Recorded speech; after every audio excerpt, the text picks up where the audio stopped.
Good day and welcome to the God and Golf podcast, where Jesus is always first. I'm your host, Scott Weiss, PGA Specialized Professional in coaching and teaching, as well as a Christian minister, and I am glad that you have decided to join me today on this podcast. We are working our way through a busy summer of 2025, teaching full-time at the PGA Tour Superstore in Grand Rapids, Michigan, as well as teaching at 2 golf courses in Mount Pleasant, Michigan, Riverwood Resort, and the Pines at Lake Isabella, just a few minutes west of Mount Pleasant, Michigan. And I'm trying to take my 37 years of golf experience and 32 years of Christian ministry and combine them for something that would be a blessing and a help to you in your golf game and in your Christian walk. So we are ready for today's episode. Golf is played in a group, normally. I think when they first invented golf back in Scotland, it was most certainly in a group. It was a communal activity. It was something done with some friends. It was something where friends could fellowship and hang out together. And golf in a group is just a better way to play. Now, there are times when you go out and you play alone and you can go work on your game. And I have met a lot of people that like to play golf by themselves. They don't like the distraction of people. Well, obviously, these people are introverts and they enjoy their quiet time. And I do too. I've played 9 holes just the other day by myself and worked on some things. I play holes by myself, but I really, really enjoy when I'm out there with students or out there in a group. I actually had a little group outing yesterday at the wonderful Pilgrim's Run golf course in Pearson, Michigan. And we had a great time. It was golf professionals, over 50, and God blessed us, and my team came out first, and so I was able to recoup my entry fee, which is great. But had a good time just hanging out with the guys and playing a wonderful golf course. If you're ever in western Michigan, you must play Pilgrim's Run. Pilgrim's Run was built on the theme of Pilgrim's Progress, which is the number 1 selling Christian book of all time other than the Bible. And so it's an incredibly awesome place. It doesn't have any homes on the property. It's 400 acres of wonderful wilderness and just some of the most gorgeous scenes in Michigan. And so I definitely recommend you getting out to Pilgrim's Run. And we appreciate them for hosting us and allowing us to have a little outing out there yesterday. So why am I so pumped up about experiencing what I did yesterday? Because it was in a group. I played with friends. I saw people I hadn't seen in a while. It's just this group environment that golf creates that's just exceptionally fulfilling. We get to talk to one another. We get to share one another's journey on the golf course.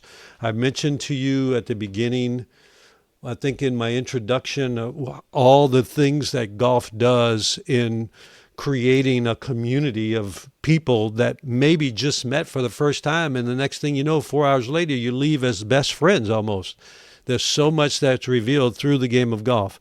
And so originally, I think it was played in a group, and maybe somebody went out individually to get better or to practice, but it starts as children.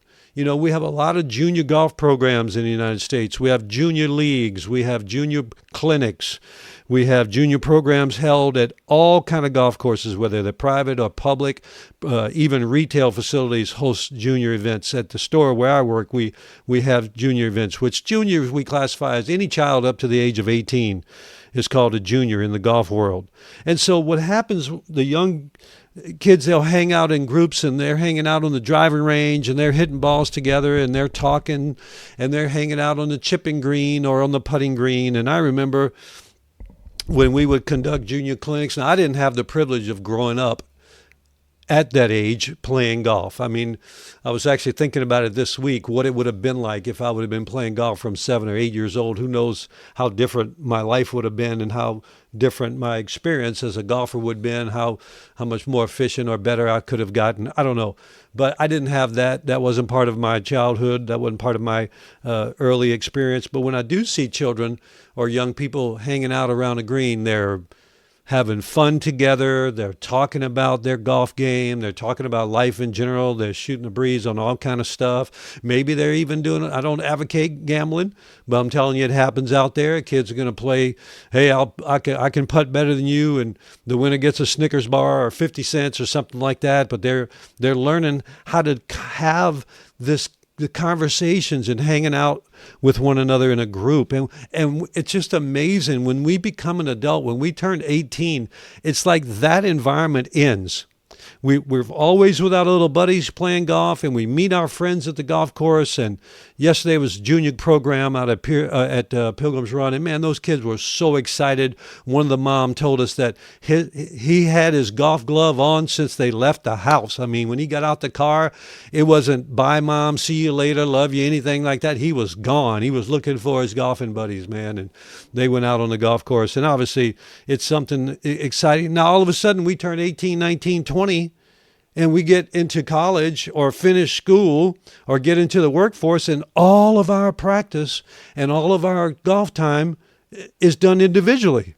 All of a sudden, we stop hanging around the putting green, chipping with our buddies and learning from one another. And now it's all individual, and we go off on our own and we learn. And there's something missing about that. And that is one of the reasons that I changed my whole system of golf instruction to being on course in groups with guaranteed results.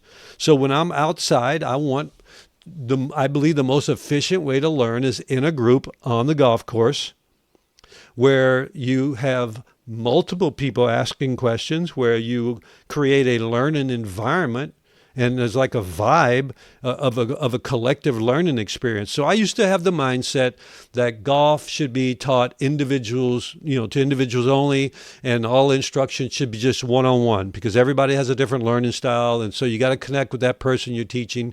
And so I think Will Robbins, my friend in California, who helped me understand that golf is played in a group and it should be learned in a group. And when I listened to him and I said, well, I'm going to give this a shot, and I started teaching on course in groups, it changed everything. It changed my whole perspective. I saw all the group dynamics. I saw how the camaraderie was built among the students. I saw how, although you might not even ask a question that day, but the information that you take home that you find most valuable from that day was a question that someone else asked. Someone else asked a question, and then I answered that question, and you said, wow, I never thought about that, but that really resonated with me, and it really connected, and all of a sudden you got this valuable nugget that's helping you in your golf game, and it occurred because it was created in that group environment. So you do spend less money in a group environment, so it saves you a little income, saves you a little money. And then you're going to hear not only your lesson, but student number 2, number 3, and number 4's lesson. So you're going to get 4 lessons for the price of usually less than 1. So the way I do it, 20 hours of instruction over 10 weeks comes to a certain amount of money. Well, I charge half price per student. So you're paying half price, but you're getting 4 lessons. You're getting 4 times the lessons for half the price of 1. That's really what's going on there. You listen to those questions. You look how other people learn. You hear different perspectives. You see someone with a different habit than yours, and it's just all type of positive things. It creates this amazing learning group environment. It's just a powerful way to learn golf. I know that we like our one-on-one lessons, and you're thinking, I got to have my special one-on-one lessons, and maybe you might need to do that to work on your swing. But when you get into a group on the golf course and you see different people's perspectives and you see different strategies and thoughts, it's going to help you. That's why I love clinics. I love clinics where we have multiple people and we work on a specific skill. Maybe it's a chipping clinic. Yesterday I did a pitching clinic, and this coming Saturday, I'll do another clinic for the military veterans. We have a hope clinic that the PGA does that I'm involved with, and it's called Helping Our Patriots Everywhere. We're trying to give back to our military veterans that we appreciate. So we're going to do another clinic, and those guys are going to learn from a really cool group environment. Students not only learn from one another, they begin to teach one another. They get excited about the revelation or the understanding that they got, or what they just, all of a sudden, an aha moment occurred, and so now they want to share it with the other people in the group. And so that's awesome. So I am an advocate of on-course group instruction, and when we do that, we give guaranteed results. And there are not a whole lot of us out there doing this, but it's growing because we can see, yes, there's some value, obviously, in getting lessons on the driving range. And yes, there's some value in working on your golf swing. But don't neglect the group gathering. Don't neglect that opportunity that you have to get into a group environment. If you have a golf professional, a teacher in your area that offers group instruction, get involved with it. And it would be a blessing, I am sure, to you. When I obviously think about a group environment from a Christian perspective, it absolutely goes hand in hand.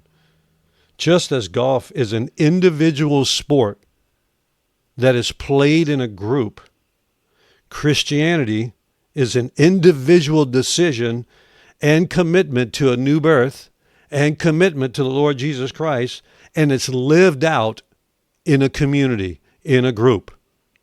The word ecclesia, that is translated church in the Bible, is translated the word church 117 out of 119 times that it occurs.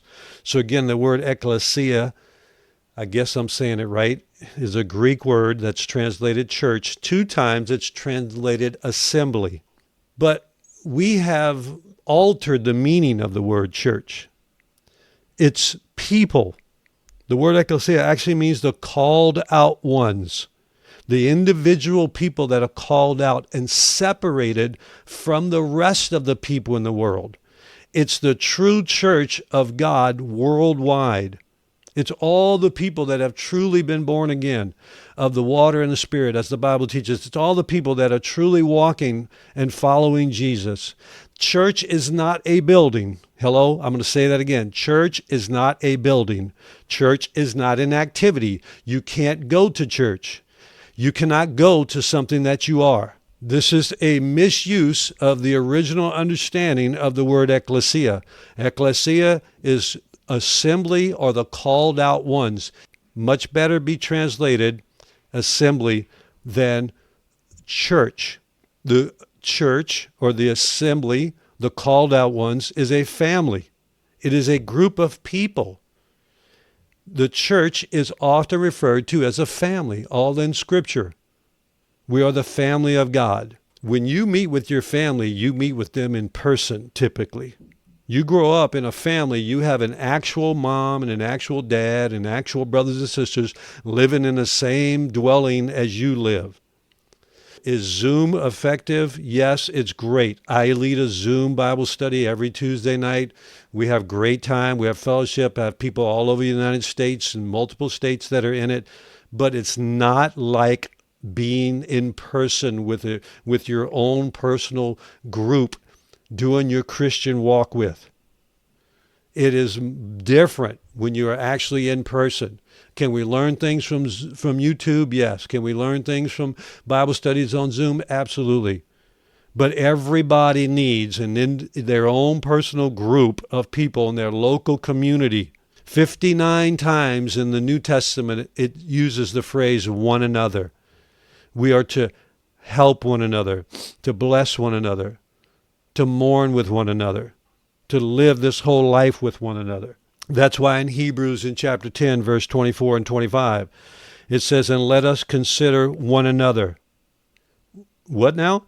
Hebrews 10, 24, 25. And let us consider one another. That's one of those 59 times that one another occurs. So what do we have to do? We have to consider one another. That means think about one another. That means, more than just a fancy thought, but to sit there and to really think about one another. And then it says to provoke unto love and to good works. How can I help my brothers and sisters? How can I provoke them? How can I move them toward love and good works? Verse 25, not forsaking the assembling of ourselves together, as the manner of some is, but exhorting one another, and so much the more as you see the day approaching. Don't stop meeting together. Now, some people might accuse, I do not meet in the conventional church setting. I've been part of the home movement or home church or whatever you want to call it for about 16 years now. But we still meet, obviously, and we gather, and it's actually, to me, more effective and more biblical than the institutional church today. When I look in the Bible, I see that most incidences of conversions in the book of Acts occur in a group. On the day of Pentecost, there were 120 about in the upper room when God poured out his Spirit for the first time, and every scholar agrees the church was birthed in Acts chapter 2. That's where it happened, and it was in a group. And in Acts chapter 8, there was a group of people that came together in Samaria, many. And then 10 is Cornelius' house is in a group. And in Acts 19, there's a group. There's a couple of times, obviously, the Ethiopian eunuch and another issue, the Philippian jailer. But then we go and see his house. But most incidents of conversions are in groups. Jesus had a group. Of course, he had his individual relationship. Then he had his 3 close buddies. Then he had the 12, and then there were many others. We know there were as many as 70 that followed him around, because after Judas went out and hung himself, then they had to choose a new person to take his spot. And sure enough, it said they had choices, people that had been around the group the whole time. So it was much bigger than just the 12. Unity occurs within the word community. And in a community, there needs to be unity, and that's what God is looking for. You know, it's interesting to me. We want to create a family environment, and the intentions in many people in God's church are good, and they do want to have a family environment. Okay, so what they do, a lot of groups call each other brother and sister. Brother Joe, Sister Mary. And they consider it disrespectful if you don't call somebody in your church assembly brother or sister. And I'm sure that was implemented. Oh, well, we want to create a family environment. We want to really be seen as a group here, so we call each other brother and sister. Well, think about your own family. Right now, does anybody out there call their brother with a title in front? Do you say Brother Daniel, Brother Ralph, or Brother Carl, or Brother John to your own family? I've never called my brothers Brother Daniel or Brother Carl or Brother Ralph. That actually works against the very purpose of what your intentions probably were. You thought, well, we're going to create a family environment. You just brought in a title, something that formalized the relationship, not something that made it more informal. If I have to call you Sister Mary, I've never called my sister Sister Roxanne. You've never called your sister. I can't imagine a thing. I've asked this to hundreds of people. Nobody's ever said, oh, I grew up calling, my sister, Sister June. I grew up calling my brother, Brother Bob. No, that's not what happens. And so what we have is an intention to create a family environment. And so we're going to put a formal title like brother or sister in front of the name, thinking that it causes a more cohesive or intimate relationship, when in fact it puts a barrier, it puts a wall, it puts a title and a formality that is totally unnecessary. Nobody ever called each other brother or sister in the Bible. The only place in the New Testament is when Ananias refers to Paul as Brother Saul, and he wasn't even converted yet.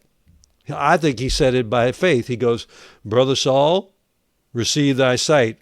And he hadn't been baptized. He hadn't been filled with the Spirit. He hadn't had a conversion. He wasn't even a Christian yet, and he was called brother. That's the only place. We don't see this as a habit. It creates, like I said, a formality where we want to be informal. So I recommend calling everybody by their first name. That's as intimate as you can be with somebody. Call them by their first name. It means you know them. It means you're friends with them. It means you know them intimately. It's Bob, it's Carol, it's Jean, it's Jason, it's Vanessa. It's just first names, and then you will actually create an environment that really looks like the family, because that's what families do. Sometimes we add these little religious things in our Christianity that actually do the opposite of what we intend. But the fact is, Christianity should be lived out in a group. Just as golf is an individual sport played in a group, Christianity is an individual decision. There's an individual new birth, but then it's lived out in a community of believers. Make sure You are part of a faithful, dedicated community in the flesh. If you don't have one, start a prayer meeting in your house. Just get people together, talk about Jesus, and Jesus will take over and put something together that will be right. That's how he did it all through the Bible. Yes, there's certain structures you need to have. There needs to be elders. There needs to be community. There needs to be certain people to make sure false teachings don't come in and other things are done decently and in order. But do it according to the Bible and pray and fast and seek God's face to put you in the best community possible for you and your family. So get out there and learn golf in a group and walk with Jesus in a group. Get out there and grow and develop your golf game on course in a group. Get out there and develop your relationship with God. Get revelation in a group as you do life. So this is Scott Weiss, your PJ Specialized Professional in Coaching and Teaching. Thank you for listening to this episode of the God and Golf Podcast, where Jesus is always first. Be sure and send your messages, notes, questions, comments, anything you'd like to. You could text it or you can email. I look forward to hearing from you. I want you to enjoy your golf game. I want you to get better at it, and I want you to walk streets of gold one day. If you got any questions on the new birth, you got any questions about the Bible that you may have had and never got a satisfactory answer, give me a shout. We'll give it a shot and see what we can do to help you. So thanks for listening again. This is Scott Weiss with the God and Golf Podcast, where Jesus is always first. You have a great day and God bless you.